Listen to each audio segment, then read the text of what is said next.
even just needing, like you said, 80 hours a month, if you have part-time work, that you may think you have 80 hours and then it goes away. So these are a lot of extra stresses on a person with ALS or with other diseases or even their caregiver that they don't have the time to take care of.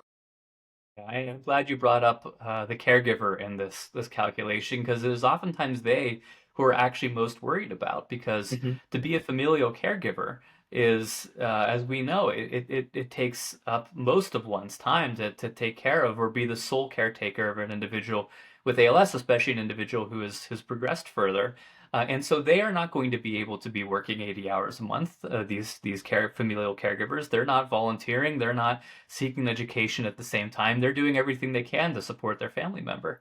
And it is they who are worried about uh, being caught up in being expected to work or school or volunteer 80 hours a month. And if they do not, because they're taking care of their spouse or their family member or whoever it happens to be, that they're going to lose access to Medicaid. They're going to lose their health insurance. And so their health is going to be compromised by this package.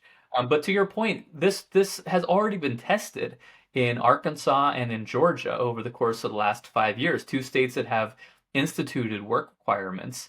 And we've seen in both states how, for one, these work requirements haven't led to increased employment. They haven't led to more people seeking work because they need to work in order to gain Medicaid. That's been shown in Georgia.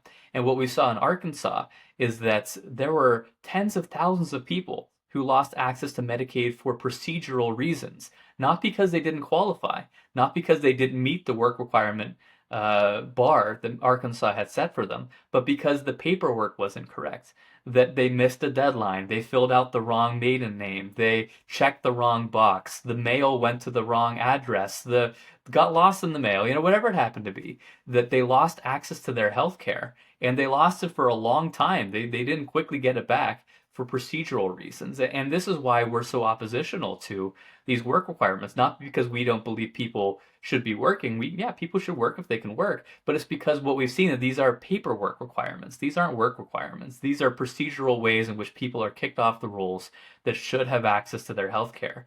And we believe those with ALS and across the rare neuromuscular disease community, they will be caught up in that.